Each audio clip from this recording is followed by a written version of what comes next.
Hey, it's the Nerdy Sports Fan. We're into week 5. It was a great opening quarter to the season. To watch what I thought about the full opening quarter of the season, hit up the Nerdy Sports Fan weekly episode 5.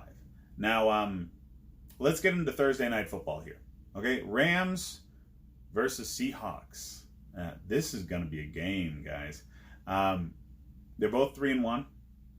They have both shown very good things and very bad things. The Seahawks have had close games against teams that they really should have beaten easily, like Cincinnati.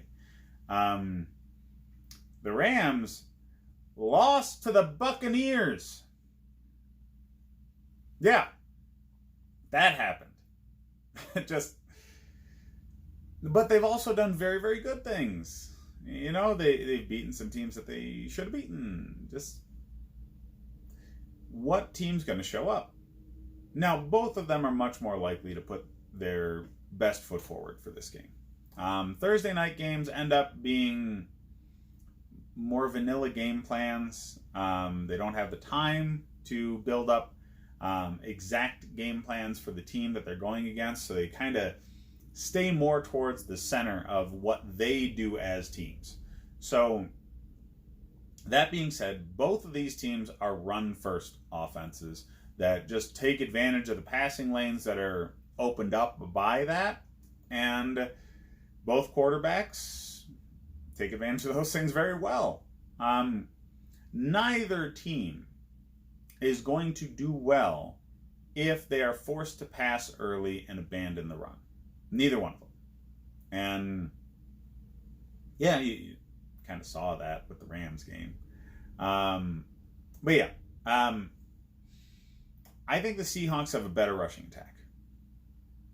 I think they have multiple people that they can trot out there that can just do damage.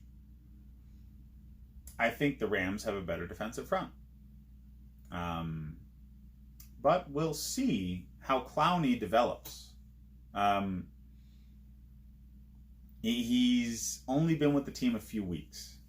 He might end up being a terror for the rest of the season. He's got to get used to this defensive scheme. And by now, he really should be picking up on that. So, yeah, it's a very close game. Lockett, Kupp, Wilson, Goff, Gurley and Carson. I mean, the offenses operate very similarly. The defenses don't. The Rams' defense is much more attack-centric than Seattle's defense. Seattle's defense has turned into sort of a bend-but-don't-break kind of situation. They don't have the Legion of Boom anymore, so they have to do that. So I think the Rams have a bit of an edge there, but I also think that the Seahawks have a mild edge on offense. Call me crazy, but Russell Wilson is a better quarterback than Jared Goff, and Todd Gurley is not so much better than Chris Carson. So, you see this across the league. Look at like ESPN. They've got polls, and it's pretty much 50-50 with who thinks is going to win what.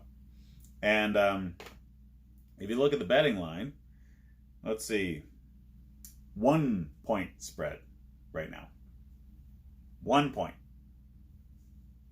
So if you know who's going to win this game, you're lying.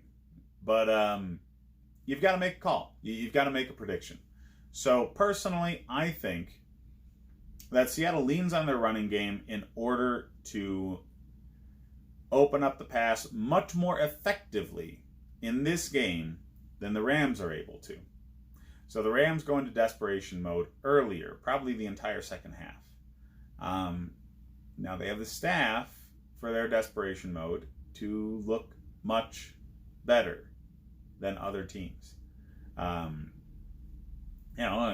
Goff's not a chump, and he's throwing to Cooper Kupp, Brandon Cooks, very, very talented guys. Robert Woods. I mean, their third receiver, Robert Woods, is essentially their best receiver.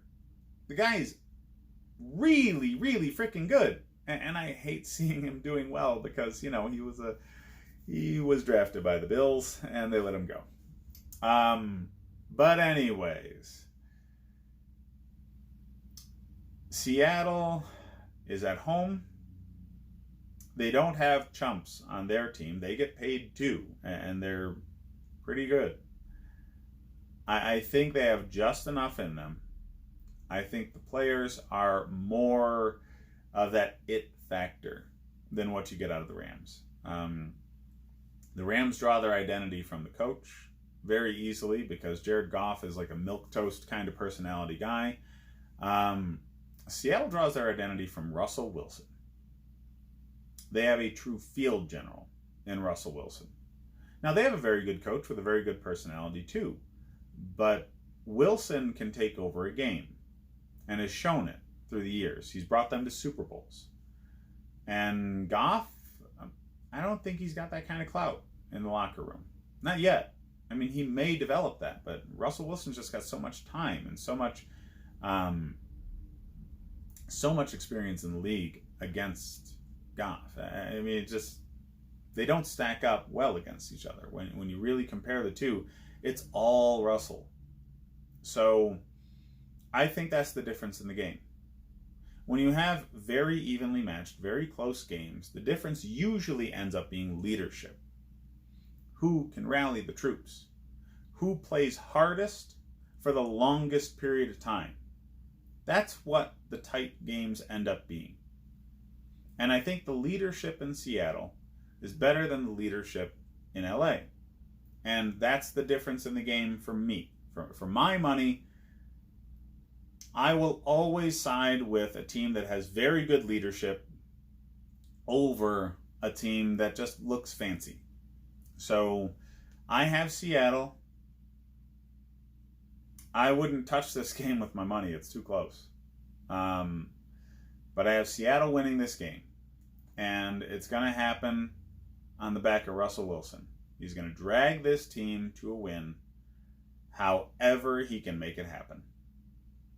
That's what I got, guys. You hit me up in the rest of the videos for more advice. Fantasy football-wise in this game, I don't see any surprises. Okay?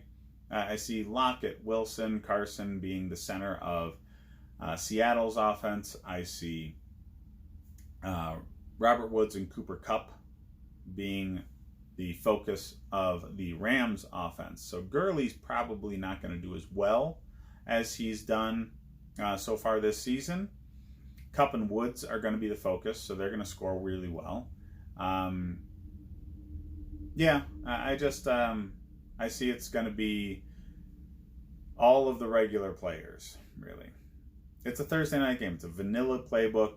If you stray too far away from the studs that you know are going to do well and you try and get fancy with it, you end up losing. So don't do anything fancy fantasy football-wise in this game because it's probably not going to work out for you. It's going to be much more of a defensive game than people think it's going to be. And, low score. I really do think a low score here. So, yeah, I got Seattle in a brawl, a defensive brawl. But yeah, hit up the rest of the videos for more fantasy football content and what I think on the other games.